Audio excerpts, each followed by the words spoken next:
മനസ്സ് നിറഞ്ഞ് കണ്ടിറങ്ങിയ ഒരു സിനിമ അതായിരുന്നു വാഴ 2. സിനിമയെ കുറിച്ച് പറയുകയാണെങ്കിൽ ഒരു ഫൺ ഇമോഷണൽ റൈഡ് ആയിരുന്നു സിനിമ മൊത്തത്തിൽ.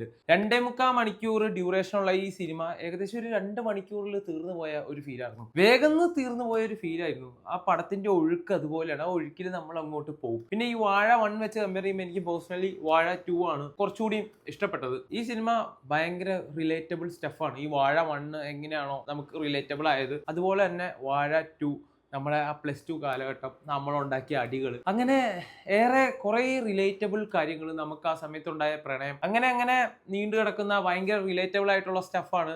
കുറെ സിനിമകളിൽ നമ്മൾ ഇതുപോലത്തെ സ്റ്റഫ് കണ്ടിട്ടുള്ളതാണ്. പക്ഷെ അത് ഇവര് നൈസായിട്ട് ഇതിൽ പ്രസന്റ് ചെയ്തിട്ടുണ്ട്, സെറ്റ് ചെയ്തിട്ടുണ്ട്. ആ ഒരു ഫീലിലേക്ക് നമ്മളെ കൊണ്ടുപോകാൻ സാധിച്ചിട്ടുണ്ട്. അപ്പൊ ഈ സിനിമയുടെ ഫസ്റ്റ് ഹാഫ് ഒരു നല്ല ഫൺ രീതിയിൽ, ഇതിലൊരു തിയേറ്റർ സീനൊക്കെ ഉണ്ട്. ഭയങ്കര രസമാണ്, ചിരിച്ച് മറിയാനുള്ള സംഭവങ്ങളൊക്കെ ഉണ്ട്. ഫൺ രീതിയിൽ മുന്നോട്ട് കൊണ്ടുപോകുന്ന ഒരു ഫസ്റ്റ് ഹാഫാണ്. സെക്കൻഡ് ഹാഫിലേക്ക് വരുമ്പോഴാണ് കുറച്ചുകൂടി ഇമോഷണൽ ടൈറ്റ് ആയിട്ടുള്ള സംഭവങ്ങളും കാര്യങ്ങളും ഒക്കെ വന്നത്. അതിൽ തന്നെ ലാസ്റ്റ് ഒരു 30 മിനിറ്റ്സിൽ കുറച്ച് സ്നേഹബന്ധങ്ങൾ, ഈ വാഴ 1 കണ്ട പോലെ ലാസ്റ്റ് കുറെ സ്നേഹബന്ധങ്ങൾ അങ്ങോട്ടും ഇങ്ങോട്ടും കാണിക്കില്ലേ, അതുപോലെ തന്നെയാണ് വാഴ 2 ഒരു സെറ്റ് ചെയ്ത് വെച്ചേക്കണേ. അനിയത്തിയോടുള്ള സ്നേഹം, അച്ഛനോടുള്ള സ്നേഹം, ആ ഒരു ഫാമിലിയോടുള്ള സ്നേഹം, ഇതെല്ലാം കാണിച്ച് ഹൃദയം മുറിയും. ആ ഒരു സോങ് ഇല്ലേ, ആ ബാക്ക്ഗ്രൗണ്ടും കൂടി ഇടുമ്പോൾ എൻ്റെ മോനെ അതൊരു വല്ലാത്ത ഫീൽ തന്നെയായിരുന്നു. നല്ല ഒരു ഭയങ്കരമായ ഇമോഷണൽ ടച്ച് ആയിരുന്നു. ഈ കാലത്ത് നമ്മുടെ കൂട്ടുകാരൊക്കെ പുറത്തേക്ക് പോകുന്നു ജോലി തേടി, നമ്മളിവിടെ ഒറ്റയ്ക്കാവുന്നു, അതിന്റെ ഒരു വേദന, ഇതെല്ലാം നിറച്ച ഭയങ്കര റിലേറ്റബിൾ ആയിട്ടുള്ള ഒരു ഒരു ബ്യൂട്ടിഫുൾ മൂവി എന്ന് തന്നെ